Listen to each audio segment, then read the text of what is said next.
నమస్తే.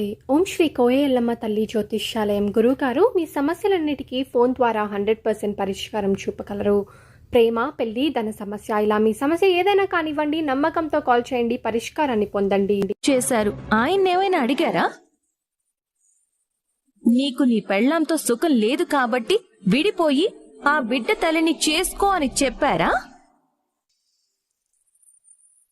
లేదే. అమ్మమ్మ గారు, తాతయ్య గారు నా అభిప్రాయం చెప్పమని అడిగారు. ఇదే నా అభిప్రాయం, ఇదే నా సమాధానం, నా ప్రశ్నే నా జవాబు. నేను దుగ్గిరాల వారింటి కోడలిగా నా బాధ్యతలన్నీ వేలెత్తి చూపలేని విధంగా సక్రమంగా నిర్వర్తిస్తూ వస్తున్నా. నా భర్త ఓ బిడ్డని తెచ్చినా, ఆ బిడ్డ తల్లి ఈ ఇంటికొచ్చినా ఇదేం అన్యాయం అంటూ వీధికెక్కలేదు. అంటే ఆయన భార్యగా నేను తప్పు, ఒప్పు, మంచి, చెడు, సుఖం, దుఃఖం అన్నీ కలిసే పంచుకోవాలనుకుంటున్నాను. కాబట్టి నేను విడాకులిచ్చే ప్రసక్తే లేదు. శభాష్ మనవరాలా, శభాష్. ఆడతనమంటే ఇది, ఆరిందాతనమంటే పెళ్లికి ముందు తొందరపడి మగవాడికి తన సర్వస్వం అర్పించేసుకోవడానికి సిద్ధపడ్డ ఆడదానికి నా మనవరాలెదురుగా నిలబడే అర్హత కూడా లేదు. రాజ్, ఇక నీ నిర్ణయం ఏమిటో చెప్పు. బాగా ఆలోచించు. లేదు తాతయ్య, ఈ విషయంలో నాకు మాట్లాడే అర్హత లేదు. దీని గురించి నేనేం మాట్లాడలేను. అర్థమైంది కదా? దీని గురించి కొన్ని రోజులు వదిలేసేయండి. అయ్యో, ఏంటపర్ణ ఒక్కదానివే ఉన్నావు? మీ పరివారమంతా ఎక్కడా? ఓ, కోటలోకి పంపించావా? వాళ్ళందర్నీ పంపించేస్తే నీకేదైనా అవసరమైతే ఇబ్బంది పడవు? కనీసం నీ బానిసలుగానైనా నీ దగ్గర పెట్టుకోవాలి కదా. నువ్వు ఆజ్ఞలు వేస్తే వినడానికి పడుంటారు కదా. ఎందుకత్తయ్యా అంత నిష్ఠూరంగా మాట్లాడుతున్నారు? అయ్యో, నువ్వు ఈ కోటకి మహారాణివమ్మా. నీతో నిష్ఠూరంగా మాట్లాడగలనా చెప్పు? నువ్వు ఆజ్ఞలు వేస్తే శిరసా వహించడం తప్ప ఎదురు చెప్పగలవా? నిష్ఠూరంగా మాట్లాడగలవా? అంటే ఇప్పుడు కూడా నాదే తప్పనంటున్నారా? అనడమేంటి, ముమ్మాటికి నీదే తప్పు. నీ పాటికి నువ్వు వాళ్ళకి విడాకులు ఇప్పించేసి నీ కొడుకుతో ఆ మాయకు పెళ్లి చెయ్యాలని ఆజ్ఞలు వేస్తే జరిగిపోతుందనుకుంటున్నావా? నేను ఎవరి మీద ఆజ్ఞలు అజమాయిషీ చేయలేదత్తయ్యా. సమస్యకు పరిష్కారం చెప్తున్నాను అని నువ్వు అనుకుంటే సరిపోతుందా? ఆ సమస్యను పరిష్కరించడానికి ఎవరు ముందుకు రానప్పుడు తల్లిగా కొడుకు సంతోషం కోసం ఈ పని చేయడం తప్పేలవుతుంది? నీ కొడుకు సంతోషం గురించి ఆలోచిస్తున్నావు కాని కావ్య జీవితం గురించి ఆలోచించవా? ఒక రకంగా నేను తనకి మంచే చేస్తున్నాను. ఇష్టం లేని భర్తతో కాపురం చేయడం కంటే విడిపోయి తన జీవితం తను చూసుకుని సంతోషంగా బ్రతకడం మంచిది కదా. ఈ మూర్ఖత్వాన్నే పక్కన పెట్టు అంటున్నాను. ఇంకొకరి జీవితంలో ఇది మంచి, ఇది చెడు అని నువ్వెలా చెప్తావు? వాళ్ళు కదా చెప్పాలి. అసలు వాళ్ళకి ఇష్టం ఉందో లేదో కూడా తెలుసుకోకుండా విడాకులు తీసుకోమని ఎలా చెప్తావు? ఇప్పుడు కావ్య ఇష్టం లేదని చెప్పింది, మరి తనకేం సమాధానం చెప్తావు? తన నిర్ణయం నాకు అనవసరం అత్తయ్యా. కానీ కోర్టుకు అవసరం. ఒక భార్య ఉండగా రెండో పెళ్లి చేసుకోవడానికి చట్టం ఒప్పుకోదు. ఒకవేళ చెయ్యాల్సి వస్తే మొదటి భార్య అంగీకారంతోనే చెయ్యాలి. అది కూడా తనలో లోపం ఏదైనా ఉన్నప్పుడే. మరి కావ్యకి ఇష్టం లేకుండా పెళ్లి ఎలా చేస్తావు? తనలో ఏ లోపం ఉందని చూపిస్తావు? అందర్నీ మంచిగా చూసుకుంటుంది, భర్తను అమితంగా ప్రేమిస్తుంది, అదే మాకు నచ్చలేదు అని కోర్టులో చెప్తావా? నీకు ఈ ఇంటికి సంబంధించిన అన్ని అధికారాలు ఇచ్చింది పెద్ద కోడలని కాదు, ఆగి ఆలోచిస్తావని, అందర్నీ సమానంగా చూస్తావని. కాని ఈరోజు నీ మీద ఆ నమ్మకం పోయింది. తల్లిగా స్వార్థంతో ఆలోచిస్తున్నావు. నేను ఒక ఆడదాని జీవితాన్ని నిలబెడుతున్నాను అత్తయ్య. మరొక ఆడదాని జీవితాన్ని కూల్చేస్తున్నావు. ఇంత దూరం వచ్చావు కాబట్టి ఇప్పుడు చెప్తున్నాను విను. కావ్య విషయంలో నువ్వు తొందరపడి ఏ నిర్ణయం తీసుకున్నా నీకు అడ్డుగా నిలబడే మొదటి మనిషిని నేనే తన కోసం ఎంత దూరమైనా వెళ్తాను. బెదిరిస్తున్నారా? అందులో అనుమానం లేదు. కావ్యకు ఇష్టం లేకుండా ఈ పెళ్లి జరిపించి రేపు ఆ విషయం బయటికి తెలిస్తే నిన్ను నీ కొడుకుని అరెస్టు చేయడంతో పాటు ఈ ఇంటి పరువు రోడ్డున పడుతుంది. దానికి నేను సిద్ధంగా లేను. మరైతే ఈ సమస్యకు మీరే పరిష్కారం చెప్పండి అత్తయ్య. నన్ను అడిగితే నేను కావ్యకే న్యాయం చేయమని చెప్తాను. అది జరగని పని అత్తయ్య. నువ్వనుకుంటున్నట్టు ఆ పెళ్లి కూడా జరగని పనే. ఏంటంటే ఇలా జరిగింది? మా అత్తయ్య గారు వాళ్లకు విడాకులు అడిగేసరికి చాలా సంబరపడిపోయాను. ఆ కావ్యతో విడాకులు అయిపోతే ఇక నెక్స్ట్ నా పెళ్ళే అనుకున్నాను.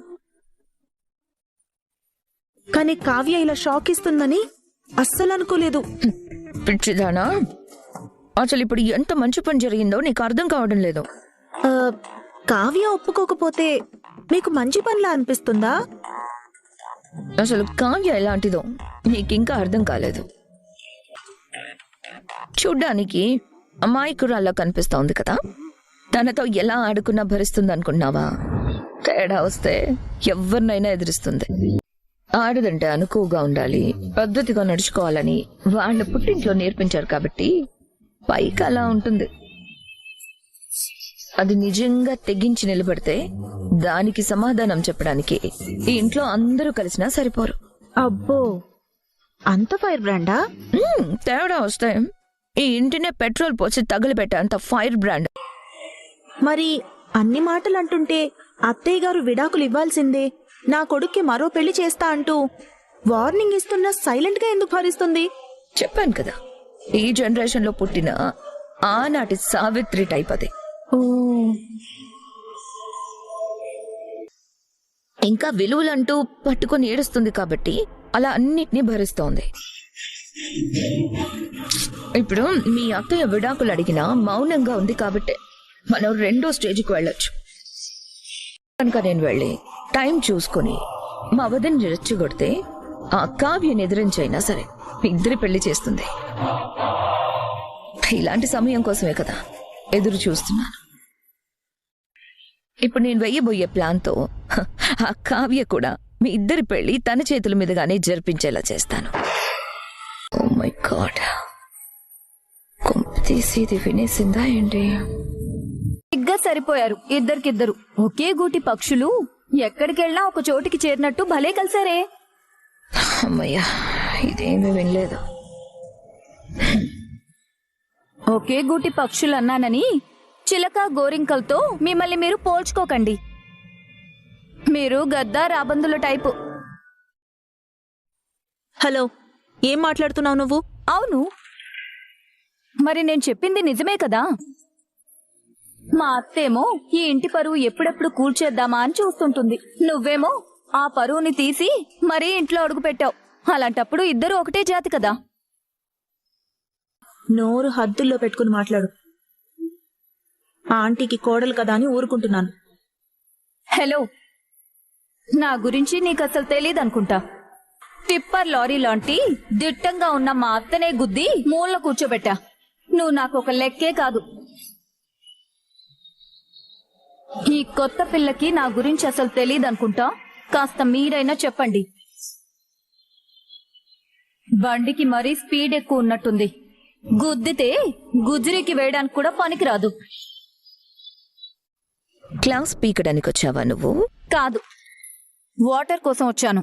కొంచెం తీసుకుని వెళ్ళవా ప్లీజ్? మీ కోడలు అంత రెచ్చిపోతున్నా మీరు చూస్తూ ఊరుకున్నారేంటండి? పిచ్చి మాయా, దాని గురించి నీకు తెలీదు. అదో పెద్ద రాక్షసి. నాలాంటి దాన్ని కంట్రోల్ చేసి దాని చేతిలో రిమోట్లా వాడుకుంటుంది.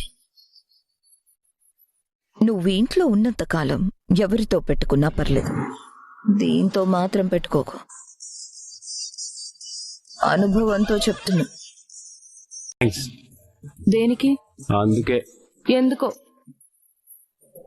అదే కింద మాట్లాడావు కదా. కింద నేనేం మాట్లాడాను?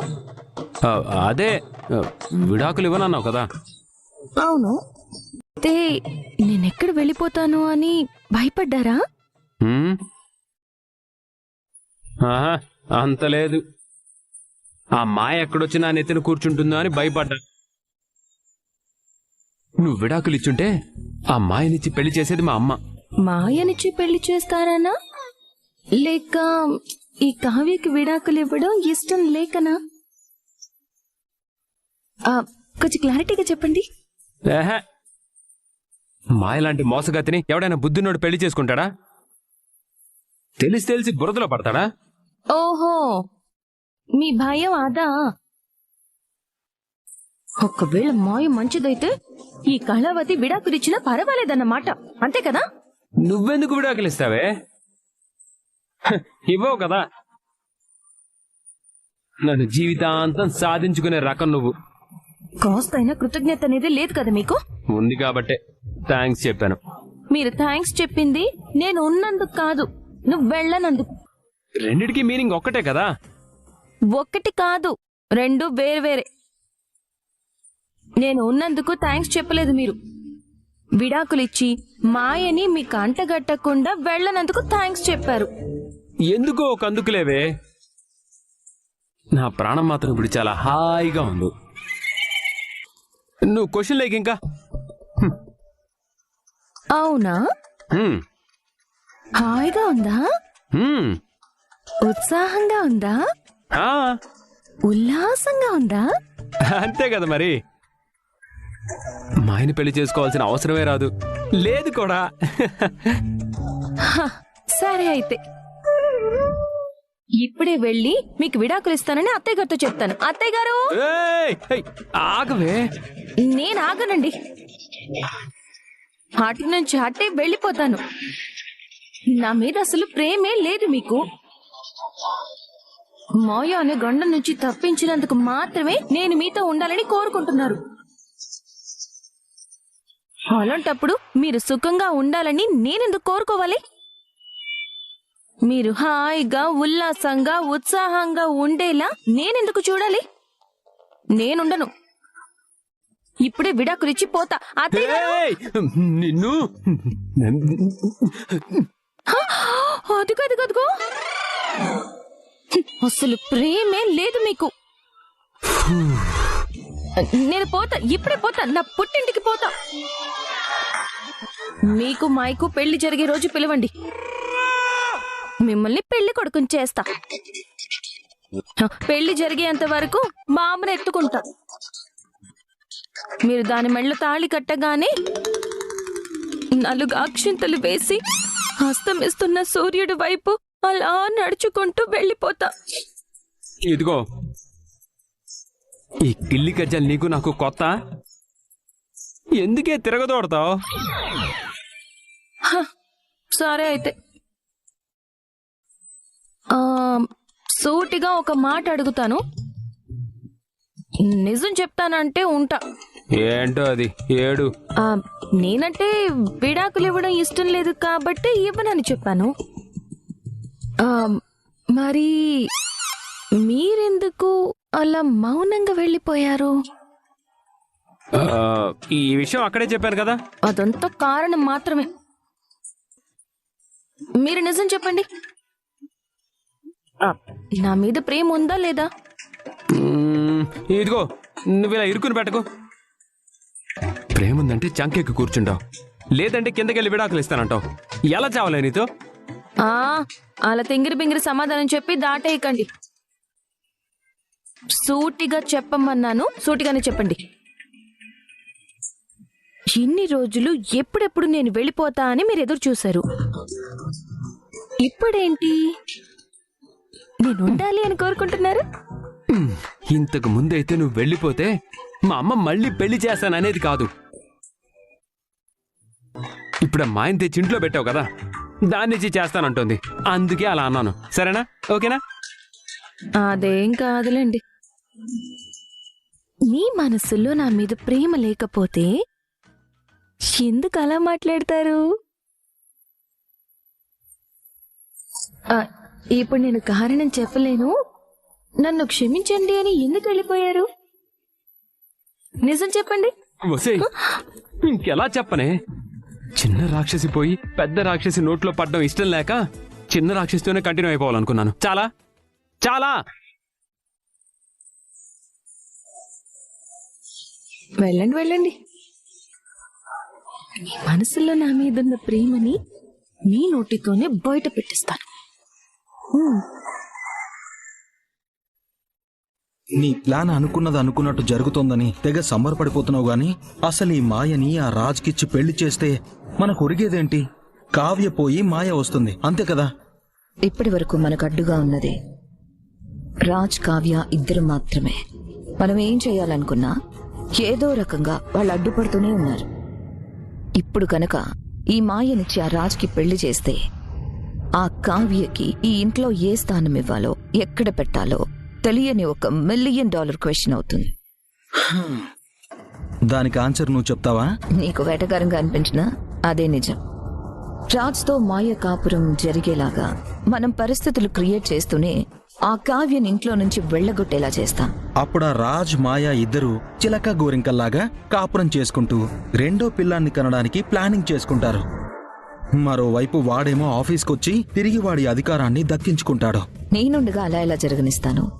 మాయని రాజ్కిచ్చి పెళ్లి చేసేది సంతోషంగా కాపురం చేయడానికి కాదు, క్షణక్షణం నరకం చూపించడానికి.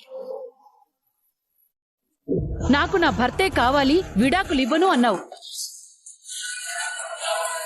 ఇప్పటికీ అదే నిర్ణయం మీద నిలబడ్డావా? మాటి మాటికి నిర్ణయాలు మార్చుకోవడానికి ఇది వ్యాపారం కాదు, సంసారం. అయితే నా కొడుకు మాయని పెళ్లి చేసుకోవడానికి నువ్వు ఒప్పుకుంటున్నట్టు ఈ నో అబ్జెక్షన్ పత్రాల మీద సంతకం చేయి. Hi students, intermediate second year as a physics paper సప్లిమెంట్కి ఉపయోగపడుతుందని చెప్పి నా ఛానల్ ప్రకారం సపోర్ట్ చేస్తున్నాను. యాజ్ 60 మార్క్స్ పేపర్లో main thing of you first round వస్తే 10 × 2 = 20 మార్క్స్ అని చెప్పి యాజ్ 2 మార్క్స్ గురించి ఇవ్వడం జరిగింది. ప్రతి క్వశ్చన్స్ ప్రాక్టీస్ చేయండి, 1-2 సార్లు చెక్ చేసుకున్న ఎగ్జామ్స్ వరకు వెరీ వెరీ ఇంపార్టెంట్ ప్రాక్టీస్ చేయడానికి నా ఛానల్ ప్రకారం సపోర్ట్ చేస్తున్నాను. క్వశ్చన్స్ 1-2 సార్లు చెక్ చేసుకోండి. నా ఛానల్ ప్రకారం సో మనకి గెస్సింగ్ పేపర్స్, ఇంపార్టెంట్ పేపర్స్ అని ఇవ్వడం జరుగుతుంది. ప్రాక్టీస్ చేసుకుని ఈజీ కవర్ చేసుకోండి. As a questions next round వచ్చేసరికి 6 × 4 = 24 మార్క్స్ అని చెప్పేసి as a 4 marks very very important practice చేయడానికి ఉపయోగపడుతున్నాయి. క్వశ్చన్స్ 1-2 సార్లు చెక్ చేసుకోండి, very very important. As a questions check చేసుకుంటే యాజ్ ఎగ్జాక్ట్ క్వశ్చన్స్ ప్రాక్టీస్ చేయడానికి నా ఛానల్ ప్రకారం సో మన గెస్సింగ్ పేపర్స్ అనేది ఇవ్వడం జరుగుతుంది. ప్రతి క్వశ్చన్స్ క్లియర్గా చెక్ చేసుకుని ఎగ్జామ్స్ వరకు ఈజీ కవర్ చేసుకోండి. Next of a most important of a as section సిలో 2 × 8 = 16 మార్క్స్ అని చెప్పేసి వెరీ వెరీ ఇంపార్టెంట్ అనేది ఇవ్వడం జరిగింది. యాజ్ ఈ క్వశ్చన్స్ క్లియర్గా చెక్ చేసుకుంటే వితౌట్ చాయిస్ కంపల్సరీగా ప్రాక్టీస్ చేయండి, కంపల్సరీ హైయెస్ట్ స్కోర్తో కవర్ చేసుకోవచ్చు. నా ఛానల్ ప్రకారం so money guessing of important papers ఉన్నాయి కాబట్టి ప్రాక్టీస్ చేసుకోండి. Keep watching my channel, please sub my channel. Thank you.